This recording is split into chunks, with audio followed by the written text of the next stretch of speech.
લોકસભાની ચૂંટણીને લઈ ગુજરાતની બેઠકો પર બાકી રહેતા ઉમેદવારોના નામ ભાજપ દ્વારા જાહેર કરી દેવામાં આવ્યા છે. તો ભાજપ દ્વારા 2 બેઠક પર ઉમેદવારો બદલવામાં આવ્યા હતા.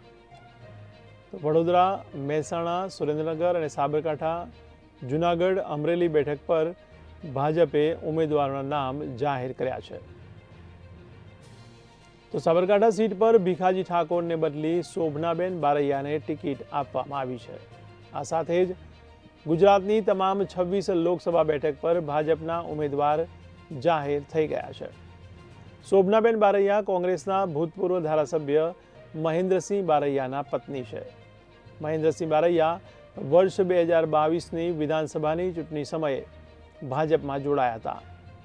50 વર્ષીય શોભનાબેન બારૈયા પ્રાંતિજ તાલુકાના બાલીસણા સરકારી શાળામાં શિક્ષિકા તરીકે ફરજ બજાવે છે. ત્યારે હવે ચૂંટણી લડવા માટે તેમણે શિક્ષક તરીકે રાજીનામું આપવું પડશે.